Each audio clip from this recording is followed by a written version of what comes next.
Olá, meus amigos, minhas amigas, sejam bem-vindos aí mais uma vez. Aqui Dr. Bruno Benigno, falando direto aqui de São Paulo, para trazer um tema muito importante que provavelmente você está buscando se chegou aqui nesse vídeo, que são as estratégias de recuperação da continência urinária. Aqui a gente vai focar muito nas estratégias de recuperação cirúrgicas da continência urinária, especialmente para homens que vão passar por um tratamento do câncer de próstata ou por homens que já passaram pelo tratamento do câncer de próstata, quer seja com cirurgia, com radioterapia.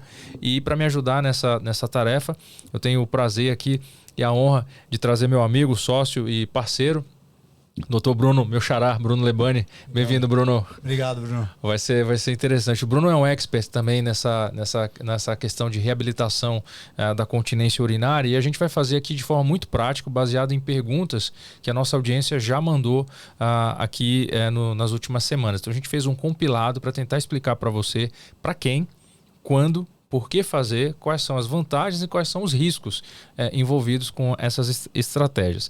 Então, como já falei para vocês, esse é o tema da nossa apresentação, recuperando a continência urinária. Então, apresentar formalmente aqui nosso convidado, o Dr. Bruno Lebani também é um urologista, atua aqui em São Paulo. Ele hoje é responsável por ser o coordenador do setor de disfunções miccionais da Escola Paulista de Medicina, que é a Universidade Federal de São Paulo, aqui em São Paulo, capital, e também é meu sócio aqui no Instituto de Urologia, Robótica e Oncologia de São Paulo, o IURO. Se você quer saber um pouco mais sobre o nosso trabalho, tá aí as redes sociais do Bruno, @uro.brunolebani, tá certo, Bruno? Certinho.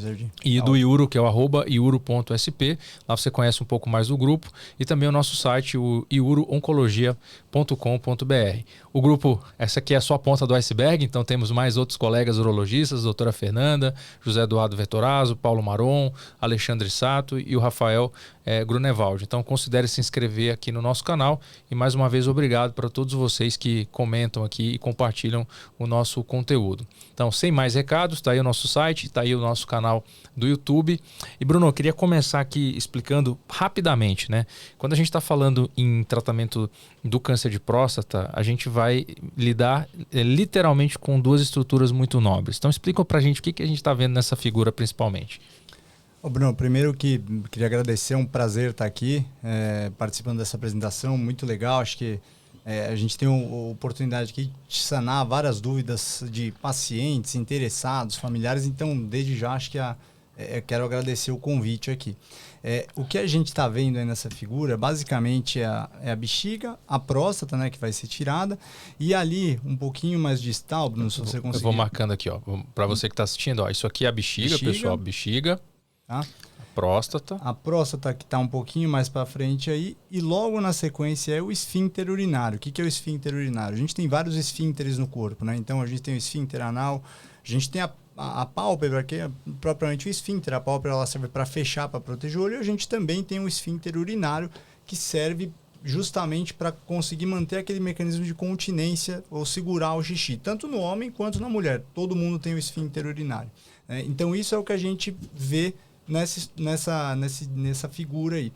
Além disso, o que é legal de destacar? O esfíncter urinário nada mais é do que um músculo, e como todo músculo, ele responde a alguns comandos neurológicos. Então, essa estrutura que aparentemente é simples, né? Todo mundo pensa, poxa, é simples segurar a urina. Não é uma coisa extremamente complexa. Você precisa ter um músculo que está funcionando bem, o estímulo para esse músculo precisa chegar adequadamente, você tem um bom estímulo neurológico, um bom estímulo para o músculo funcionar.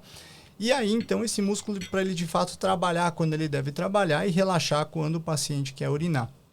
Então, essa imagem ela é bem ilustrativa e muito interessante para a gente conseguir, pelo menos agora, ter um básico ali de como se comporta a continência urinária do paciente. Excelente. Lembrando que também o esfíncter urinário ele faz parte de um conjunto maior chamado assoalho pélvico, que é como se fosse um prato, né? Que é um prato que sustenta todas as nossas estruturas do corpo. E para mostrar um pouco para vocês sobre isso, eu trouxe até um modelo aqui que eu costumo projetar para os meus pacientes, que é um modelo de animação tridimensional. Então aqui vocês estão vendo, na verdade, né, a superfície da parede abdominal. Eu vou tirar aqui algumas camadas, só para vocês entenderem um pouco mais. Então, quando a gente tira da frente a pele, o que nós vemos aqui atrás? A bexiga. Basicamente aqui a bexiga, certo? A próstata e bem aqui nessa parte, opa, peraí que desconfigurou um pouquinho aqui. E nessa parte embaixo da bexiga a gente vê a próstata e bem aqui a gente vê, ó, esse músculo, que é o famoso aí o esfíncter urinário. Então esse esfíncter urinário que vocês viram ali representado esquematicamente naquela outra figura. Então muito importante vocês terem essa ideia. E percebam que aqui atrás existe uma outra rede de músculos. Deixa eu mostrar aqui numa outra figura, que eu acho que é uma figura bem interessante, que a gente consegue ver todo o assoalho pélvico, ó, aqui olhando de baixo o assoalho pélvico. Quando a gente, deixa eu fechar isso aqui, tá, a gente consegue virar isso aqui, por incrível que pareça hoje aqui funcionou. Se a gente virar essa estrutura, ó, percebam que o assoalho pélvico é uma estrutura que sustenta, né? Parece um prato, né? Que não deixa os nossos órgãos caírem. Então, quando a gente fala em reabilitação pélvica, vocês vão ouvir falar também de reabilitação do assoalho pélvico. Mas hoje o foco aqui é falar, mais uma vez, como eu comentei, falar de esfíncter urinário. E essa figura é bem legal, ela mostra que o esfíncter ele não está ali boiando, né? Ele não está ali simplesmente suspenso, ele está envolto por uma série de outras estruturas musculares que fazem a sustentação do esfíncter por si só. Então o esfíncter ele nunca está isolado ali no meio da bacia, vamos chamar da bacia ali do paciente, da pelve, do assoalho pélvico. Ele tem outras, como o Bruno está mostrando aqui na imagem, ele está inserido em estruturas ósseas, ele tem conexão com outras estruturas musculares e é óbvio, ele não está boiando ali no meio e simplesmente ele abre e fecha. Né? Não. É muito mais complexo que isso. É bem mais complexo que isso. Ó, tá vendo? Agora eu vou colocar aqui, ó. Vocês veem a bexiga aqui, ó. Eu vou tirar agora aqui a bexiga da frente para vocês verem, ó. Se a gente for tirando a bexiga e tirar a próstata da frente, vocês vão ver que a gente vai chegar lá embaixo, ó. Olha o esfíncter onde tá vendo como ele faz parte do assoalho pélvico. Então é muito importante você ter essa noção quando a gente está falando aí de reabilitação da continência urinária. Não é só a parte muscular do esfíncter. Bom, o próximo passo aqui, então já explicado isso para você de outro ângulo, aqui novamente você vê a próstata, você vê o esfíncter, a gente não vai focar na parte dos nervos da ereção, porque não é o foco da apresentação hoje, tá? A gente tem um vídeo só sobre reabilitação da ereção, mas a gente quer focar muito na parte de continência. Não confunde mais do que... Não, senão vai confundir mais. Outra coisa para você entender é que na hora que a gente vai preservar os nervos, o cirurgião pode encontrar vários níveis de preservação dos nervos. Também isso é tópico de outra aula, mas entenda que nós conseguimos saber, na hora da cirurgia ou até mesmo antes, se vai ser possível ou não fazer a preservação tanto dos nervos quanto do esfíncter urinário. Bom, dito isso, vamos lá o que você precisa saber sobre a recuperação da continência urinária. Então, Bruno, a primeira pergunta que nos mandaram é se é comum perder urina após uma cirurgia de próstata. E aqui a gente está falando especificamente para homens que trataram o câncer de próstata. É importante diferenciar. Acho que são duas perguntas, então. Diferencia para a gente uma cirurgia de tratamento benigno da próstata para câncer e se no câncer é comum perder urina. Tá. Então, vamos lá. Na cirurgia de câncer de próstata, é comum essa perda urinária, principalmente nos primeiros dias após a retirada de sonda. Obviamente, isso é variável de paciente para paciente, mas é comum, eventualmente, o paciente, logo depois da retirada, ele ter alguma perda de urina, e geralmente isso tende a se recuperar com o passar dos meses. Tá? Então, Bruno, eu até costumo falar para os pacientes que... não adianta ter aquela ansiedade, então não fique ansioso se você tirou a sonda e já imediatamente está com perda urinária. Não quer dizer que a cirurgia foi mal feita, não quer dizer que o seu prognóstico é extremamente reservado. Você tem que ter paciência. Essa hora é extremamente importante você estar alinhado com o seu cirurgião, com o médico que fez a retirada da sua próstata, porque você pode esperar, esse cenário é um pouco variável de paciente para paciente. Obviamente, tem paciente que tira a sonda e não está perdendo nada. Tem paciente que ele persiste com uma perda aí até 1 mês, 2 meses, eventualmente até 3 meses. E isso não é alarmante, o paciente pode ficar tranquilo. Isso é totalmente diferente da cirurgia benigna de próstata. A cirurgia benigna, a retirada daquele miolo da próstata, ele geralmente não é acompanhado, não se espera que o paciente tenha incontinência urinária. Então, são duas cirurgias. Primeira coisa, você saber qual a cirurgia que você está se propondo, qual cirurgia você foi submetido. E para então você partir, será que é normal eu ter essa incontinência ou não? Será que não é normal eu ter essa incontinência? Para câncer de próstata, a resposta é sim, é comum nos primeiros dias. Bom, e aqui eu adiciono tudo, concordo com o que o Bruno falou, e só para você entender, nós urologistas aprendemos que basicamente existem 3 tipos de incontinência urinária. Uma incontinência urinária que ocorre quando o paciente faz força, tosse, espirra, anda, agacha, isso a gente chama de incontinência urinária de esforço. Geralmente essa incontinência está associada a um problema no esfíncter, ou seja, o garrote ali não está bem fechado, está fraco.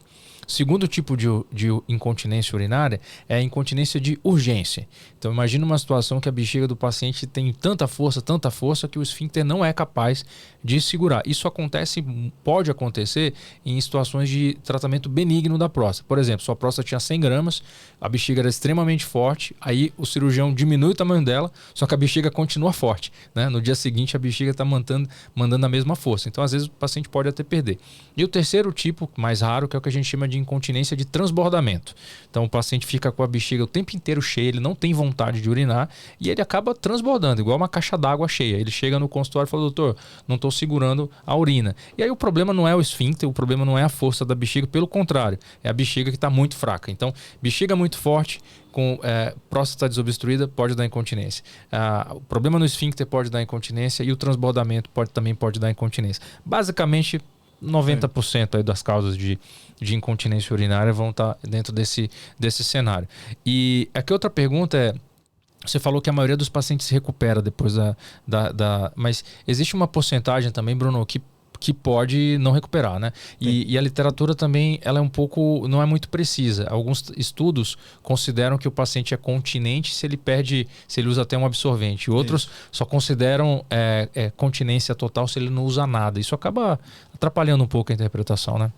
A interpretação fica enviesada, né? Fica um pouco mais difícil de ser feita, porque quando você está falando de incontinência, você está falando de qualidade de vida, né? E nem sempre a qualidade de vida para mim pode ser a mesma para você, pode ser diferente para o paciente que está em outro cenário, outro contexto.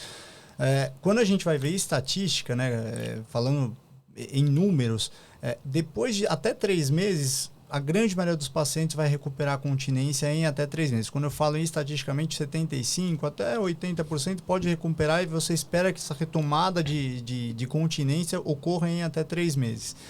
Mas é isso que você falou. O que é essa avaliação da continência? Muitas vezes o que é ser continente? A maioria dos trabalhos científicos em literatura considera a continência urinária quando o paciente perde até um absorvente por dia. Então, né? Isso é importante, porque se você fez uma cirurgia de próstata e ainda usa um absorvente por dia, para segurança, alguns trabalhos consideram isso como normal. Normal. E isso a gente tem até um termo para isso, chama continência social. Ou seja, é aquela continência que é uma continência leve ou tão leve que não vai provavelmente atrapalhar na rotina do paciente, no dia a dia. Ou seja, aquele grau de incontinência leve que ele consegue conviver.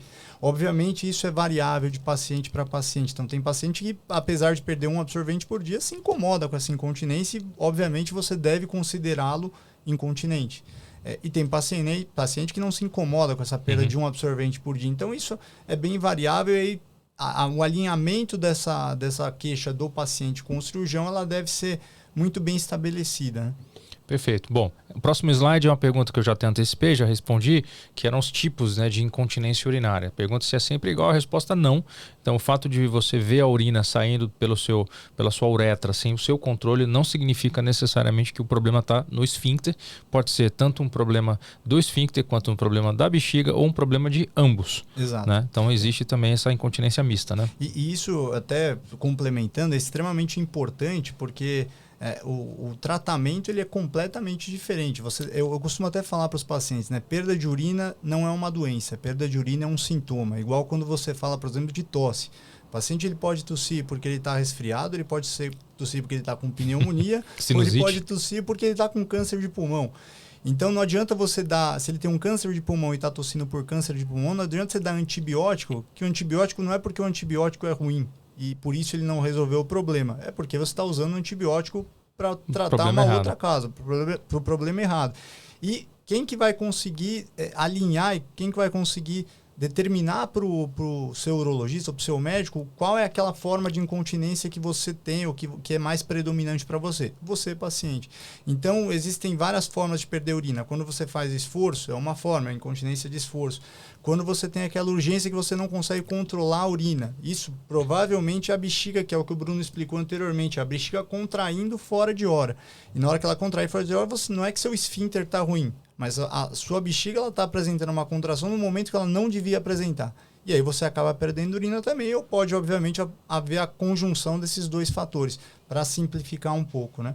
Mas é o paciente que acaba falando, olha, doutor, eu tenho mais essa, eu tenho mais a outra, ou as duas me incomodam, enfim, para a gente conseguir alinhar e propor o melhor tratamento sempre. Tá claríssimo. Próxima pergunta é o que pode piorar a incontinência. Eu listei alguns desses aqui, Bruno, para você comentar, e eu já começo dizendo alguns, como idade, diabetes, né, obesidade, mas eu coloquei esses outros também para você colocar em cima disso, né?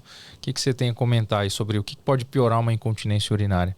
Então, aí vamos, pelo que está no slide na apresentação, a infecção urinária, ela obviamente sempre pode piorar, porque existe aquela condição que irrita a mucosa da bexiga, então a parte interna da bexiga. Se você tem essa infecção urinária, ela pode levar a bexiga a contrair mais vezes e o paciente pode perder urina de forma mais acentuada.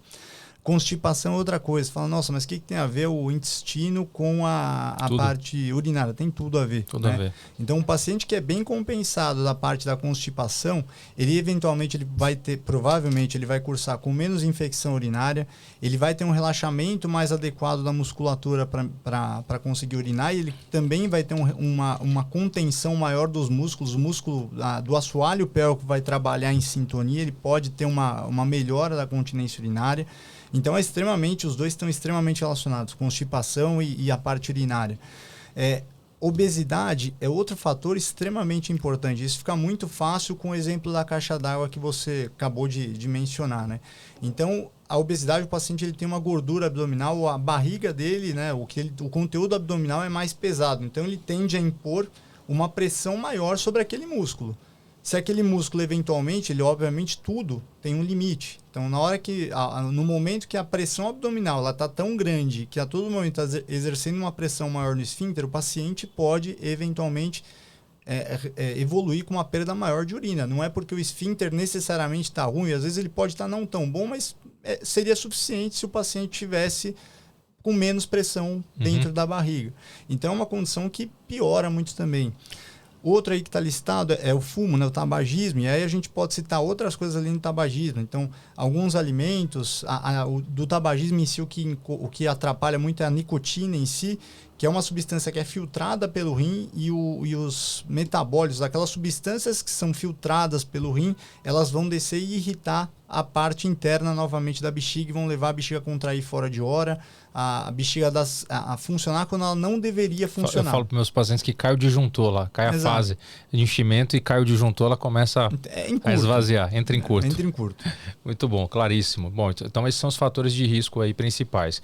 Bom, outro tópico aqui importante são as estratégias, né, para a recuperação da continência urinária. Então a gente já falou aqui dos exercícios do assoalho pélvico, a gente não vai cavar muito nisso aqui, porque recomendo você assistir no nosso canal, a gente tem um vídeo lá, coloca incontinência urinária, fisioterapia, doutora Dalila. Dalila Duarte, ela é uma expert, trabalha aqui na clínica, e a gente falou 1h30 só sobre reabilitação de assoalho pélvico. Então, a gente aqui na clínica Uruonco e no Instituto Uro, nós temos um time de reabilitação pélvica com biofeedback, eletroestimulação. Então, a gente tenta fazer essa recuperação mais rápida e de forma não invasiva. E, claro, sempre tentando preservar, quando possível, o esfíncter urinário.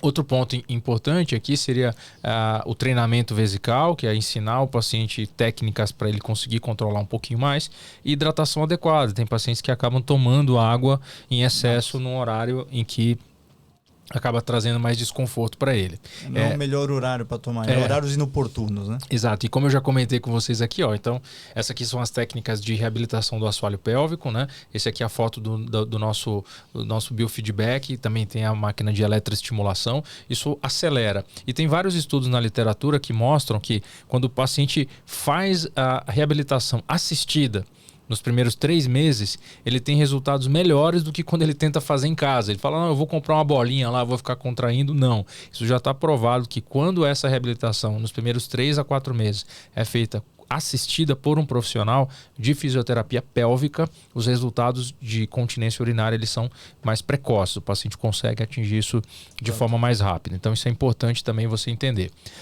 Outro dado aqui importante é quanto tempo leva para recuperar a continência. O Bruno já deu um spoiler, mas qual que seria o limite aí, Bruno, que você coloca em geral? Uma média, né? Você fala, olha, passou tanto tempo, eu acho que esse paciente não vai recuperar mais.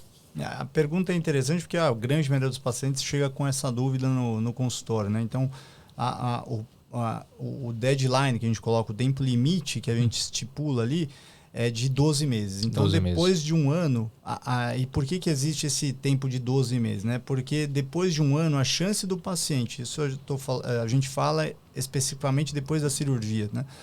Depois de 12 meses, a chance do paciente recuperar a continência é menor do que 1%. Obviamente, é muito pequeno. Existe? Claro, é o que eu sempre falo. Se você acredita que você vai estar naquele 1%, ótimo, tudo bem, e segue o jogo. Mas depois de um ano, a chance de você recuperar espontaneamente a continência, seja ela assistida ou não por fisioterapia, aí eu vou reforçar o que você falou, é extremamente importante fazer com um fisioterapeuta capacitado, que consiga otimizar ao máximo principalmente aquele começo ali do tratamento. Mas depois de um ano essa taxa acaba ficando menor. Concordo com você. É isso mesmo. Então o tempo varia também de paciente para paciente. E outro ponto importante são os tratamentos conservadores, que a gente já falou, que é uma abordagem não invasiva, exercícios pélvicos e alguns medicamentos se você desenvolve a hiperatividade. Esses exercícios do assoalho pélvico, eles têm o objetivo de trazer esse fortalecimento e controle e vão trazer benefícios no médio e no longo prazo. Importante aqui, como mensagem inicial, individualizar. Nem todo paciente tem o mesmo nível de consciência corporal. Eu tenho feito aqui no consultório, Bruno, eu tenho indicado para os meus pacientes fazerem a fisioterapia, começarem antes da cirurgia. Não porque isso tem alguma comprovação científica de que eles vão ter resultados melhores no longo prazo, mas o que eu percebo é que quando eles chegam no pós-operatório, já sabendo fazer atividade física, a contração correta, eles têm menos medo de ter dor, eles já sabem o que fazer e o resultado tende a ser um pouquinho até mais precoce. Então, tenho orientado, até porque a gente tem essa facilidade de ter a fisioterapeuta aqui e o resultado tem sido bem interessante. Exercícios são personalizados, nem todo paciente tem um nível de consciência corporal e aí que entra o biofeedback. O biofeedback, explica pra gente o que é esse biofeedback na verdade, né? Às vezes o paciente fala biofeedback e acha que é uma coisa super complexa, mas é na verdade simples, né? Ele mapeia, na verdade, a contração. Que você está fazendo. Então, falando bem resumidamente, ele te mostra se aquilo que você está fazendo está certo ou errado. Está certo ou errado, né? Basicamente você vê ali uma barrinha subindo, né? Isso, exato. Ele te mostra, opa, você tá indo no alvo, dá certo. Continua assim que você está indo no caminho certo. Ou não, olha, você está fazendo uma coisa totalmente diferente. Isso aí não é isso que vai resolver. E é essa a grande vantagem de fazer isso assistido. Assistido, né? Porque às vezes você fala, vou fazer com a bolinha em casa. E aí você contrai, mas será que você está contraindo certo? O biofeedback é um eletrodo que é colocado aqui embaixo no períneo, ou então via retal. A gente tem aqui o do períneo, que não precisa colocar nada via retal. Então, o fisioterapeuta ele sabe se você está contraindo, fazendo o movimento adequado. Então, vai encurtar seu tempo aí de recuperação.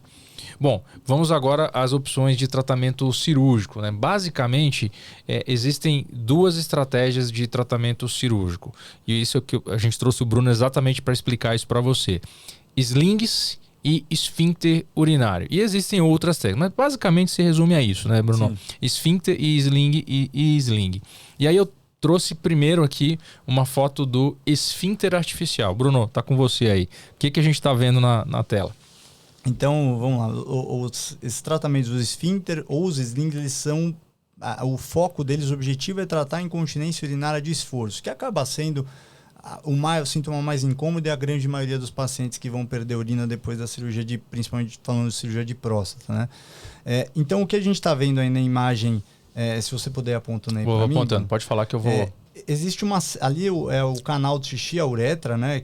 Que o Bruno está marcando ali.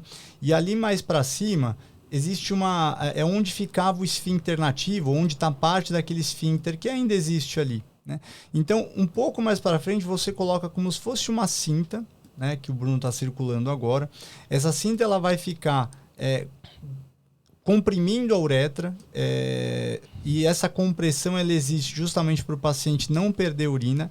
Essa cinta ela está conectada, isso, toda a estrutura é interna, tá? A gente não tem nada externo aí. Ela está conectada por como se fosse uma bombinha, por uma tubulação. Essa tubulação por dentro do corpo ela vai até uma bombinha. Essa bombinha ela está localizada ali dentro da bolsa escrotal, ou seja, embaixo da pele, que é o que o Bruno está circulando. E existe um mecanismo regulador para conseguir abrir e fechar aquela válvula que tá ali na uretra, comprimindo a uretra. O que faz essa regulação da pressão? Aquele balão lá em cima, que está ali em cima. E o que acontece? Toda vez que o paciente aperta aquela bombinha, ele está abrindo a válvula, a cinta que está lá embaixo. Nisso, ele está liberando o canal do xixi, a bexiga vai contrair, então o paciente ele vai ter sensibilidade, ele vai sentir que a bexiga está cheia, ele vai poder urinar a hora que ele tiver vontade, que ele estiver numa situação confortável, que ele estiver num ambiente adequado para urinar. Então, na hora que ele aperta aquela bombinha dentro da bolsa escrotal, então só o paciente vai saber onde está essa bombinha, vai conseguir palpar essa bombinha. Na hora que ele aperta aquela bombinha, a cinta lá na uretra, ela abre, o fluxo urinário ele é liberado, e em aproximadamente 1 minuto e meio a 2 minutos, essa válvula que está no canal do xixi na uretra, ela vai se fechar espontaneamente. Eu vou colocar esse vídeo aqui para vocês. Quero mostrar para vocês aqui esse vídeo. Ó, nesse ponto aqui, deixa eu só tirar o áudio para vocês verem aqui e colocar a tela cheia. Ó. Então, esse aqui é o áudio mostrando para vocês o que o Bruno acabou de explicar, né? Então, a gente está vendo aí todo o sistema implantado, ele é interno, né? Quando o paciente quer urinar, ele vai em direção ao vaso sanitário, ele vai sentir, palpar por cima da pele, onde que está essa bombinha que o Bruno ele vai apertar. E é bem fácil do paciente achar. A gente coloca, obviamente, coloca num lugar que seja acessível para o paciente saber onde essa bombinha está. Agora ele vai conseguir e automaticamente ele volta, né? Não tem volta. Nenhum dispositivo elétrico, né, Bruno? É tudo hidráulico, não, isso aí. Não tem que trocar bateria, nada disso, né? Então você vê que em 1 minuto e meio, aí na imagem mostra 2 minutos e meio, a bombinha vai fechando novamente sozinha. Aquela cinta que está na uretra vai fechando novamente sozinha. Esse aqui é o sistema, mostrando o sistema para desativar. Agora eu vou mostrar para vocês aqui o sistema desativando o esfíncter, ó. Esse aqui é de outro fabricante. Então aqui, aquele primeiro foi mostrando, aqui ele vai mostrar para você como é que o paciente também faz para urinar, ó, é uma outra demonstração. Então ele estabiliza ali com uma das mãos, aperta a bombinha por cima da pele, ó. Isso, a imagem é bem interessante. Então isso nada mais não é elétrico, não é por pilha, bateria, nada. Ele é um mecanismo hidráulico, né? Então é uma válvula, como se fosse costumo também fazer analogias para ficar fácil, é como se fosse um ladrão de descarga, um ladrão de caixa d'água, uma descarga. Na hora que o paciente aperta, aquela válvula vai abrir, a bexiga vai esvaziar e espontaneamente aquela válvula vai se fechar novamente. Sim. Então, tá bem claro aí mostrando para vocês. E esse dispositivo aqui, ele é colocado através aqui. Eu tenho uma foto, ó, através dessa incisão, né? Que essa aqui é a incisão da cirurgia aberta, mas aqui a gente tem a incisão da cirurgia perineal, né, Bruno? Isso. Então, muita gente pergunta também por onde coloca, né, esse esfíncter, né? Então, a gente faz uma incisão aqui na região do períneo, né? Na verdade, não é transversa, ela é longitudinal, né? Longitudinal. Bom, então espero que tenha ficado claro aí para vocês. Se vocês quiserem acessar esses vídeos, basta escanear esses códigos de barras que estão aí na tela de vocês. Vocês podem assistir o vídeo completo. E agora, o outro dispositivo, que é o sling. Vamos lá. O sling ele é uma fita, uma faixa. Tem um outro, que é o irmão gêmeo dele, que é para as mulheres, é extremamente mais conhecido que para os homens, porque as mulheres também colocam essa cinta, essa tela, é uma tela diferente da que a gente coloca nos homens, mas a tela ela tem por objetivo, ela aumenta a resistência, ela ajuda o esfíncter, aquele resquício de esfíncter que ficou ou aquele segmento de esfíncter que não está mais sendo suficiente para segurar a urina, ele aumenta a resistência e dá uma forcinha a mais para aquele esfíncter. Então o paciente ele vai urinar normalmente, mas obviamente, fazendo um contraponto, o sling ele serve e está indicado para pacientes que perdem menos urina, continência urinária mais leve, né? Para pacientes que têm perdas urinárias mais graves, ou paciente que tem outros comemorativos, como por exemplo, radioterapia, pacientes que a uretra acabou estreitando e a gente precisa eventualmente abrir a uretra, seja lá qual for o motivo, a uretra ficou estreita, o calibre da uretra, do canal do xixi ficou estreito, a gente vai precisar abrir. Aqueles pacientes não são talvez os melhores candidatos para a tela, para o sling, são melhores candidatos para o esfíncter artificial.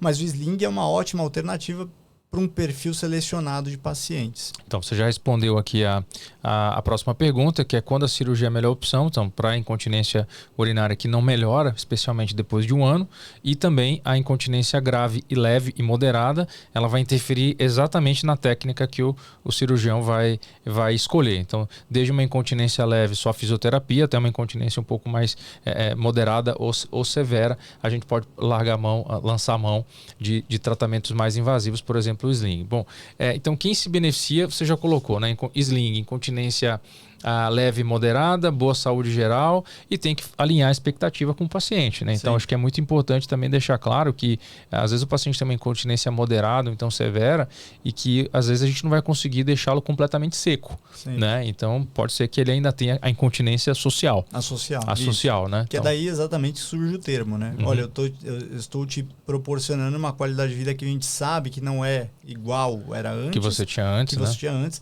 mas é o que eu consigo te ofertar hoje, e isso você vai conseguir ter uma vida normal, praticamente normal. Obviamente que aquilo que o Bruno mencionou, né? A cirurgia, você sempre não deve alimentar uma expectativa e depositar todas as suas fichas, né, na cirurgia. Então, ou seja, você precisa continuar cuidando da saúde, você precisa se cuidar para não emagrecer, para não engordar, desculpa, não fumar, ter hábitos de vida saudáveis, não beber líquido em momentos inoportunos, e tudo isso vai ajudar no sucesso do tratamento cirúrgico, né? Então, a cirurgia nunca vai sozinha. Certo. Bom, e o esfíncter, como a gente já falou, para finalizar, é indicado para incontinência grave. Então grava isso. O sling, incontinência leve. O esfíncter, incontinência mais importante, né? Ou o paciente que já tem alguns outros problemas na própria uretra. Os fatores que vão influenciar a recuperação, claro, a técnica cirúrgica da própria cirurgia, se você já fez ou não radioterapia, a sua idade, as suas comorbidades, esses outros problemas, se você já tem uma disfunção na bexiga, lembrando que o sling e o esfíncter, eles resolvem problemas do músculo, né? Mas ele não resolve problemas da bexiga. Eles não são tratamentos para a bexiga. Tratamento para esfíncter, para o esfíncter que está deficiente. Bom, a abordagem... existem técnicas cirúrgicas que estão... a gente está começando a ver algumas publicações mostrando que também melhorias na técnica cirúrgica podem melhorar o tempo de recuperação. Uma dessas técnicas, a gente vai fazer um vídeo sobre isso, seria a técnica chamada Headsus Sparing, que é uma técnica onde a gente não solta a bexiga, então ela fica mais presa.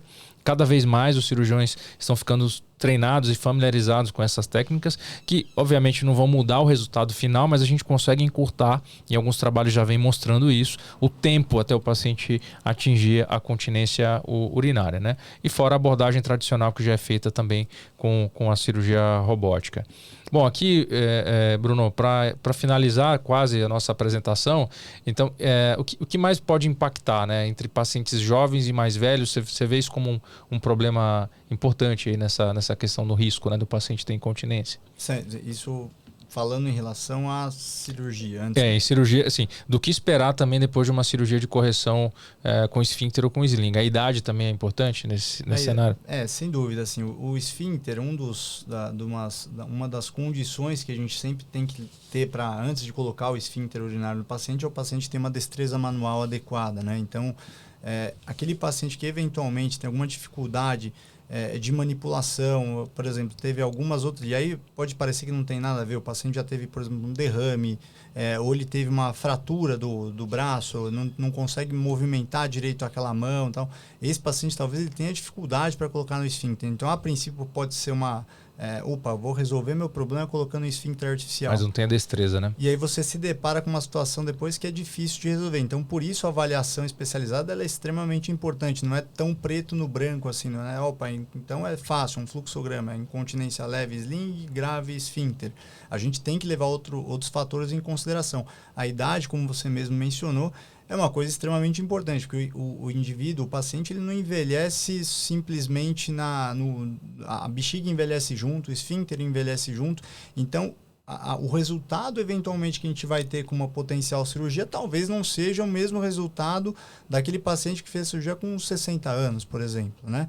Então, essa dúvida é muito comum. Eles falam, olha, eu tenho um amigo que colocou a tela e ficou ótimo, eu quero colocar a tela também. E nem sempre dá para a gente... O tratamento é sempre customizado, ele é personalizado de paciente para paciente. Excelente. Bom, chegamos ao final, pessoal. Agradecer mais uma vez a participação de você que chegou até o final. Considere se inscrever aqui no canal e compartilhar esses conteúdos com as pessoas que você conhece e que imagina que pode se beneficiar. Se você chegou aqui e não me conhece, eu sou o Dr. Bruno Benigno, também urologista. Trabalho e atuo aqui em São Paulo, sou membro do Instituto de Urologia, Robótica e Oncologia. Aí segue o contato das minhas redes sociais, o telefone de contato aqui do Iuro e também o Dr. Bruno Lebani, segue o seu telefone de contato. Bruno, mensagens finais e te agradecer mais uma vez pela disponibilidade. Eu que, de novo, agradeço a oportunidade de vir aqui conversar com você, meu amigo, e a gente sempre bate um papo legal quando o assunto é incontinência urinária, a gente acaba falando muito sobre isso. Eu acho que a mensagem principal para o paciente é: perder urina nunca é normal, né? Então, se você perde urina e está incomodado com isso, vá atrás, procure, existe tratamento para isso, para você melhorar a sua qualidade de vida, e você consegue, se não ter uma vida perfeitamente normal, quase normal, com hoje o que a gente dispõe na medicina mais atualizada e mais moderna que existe. Maravilha. Pessoal, deixa suas perguntas aqui nos comentários, a gente faz questão de ler e as melhores a gente vai transformar também em vídeos, né? Que a ideia, na verdade, é fazer conteúdos que interessam a vocês que nos assistem. Mais uma vez, muito obrigado, um grande abraço e até a próxima. Um abraço. Falou, pessoal.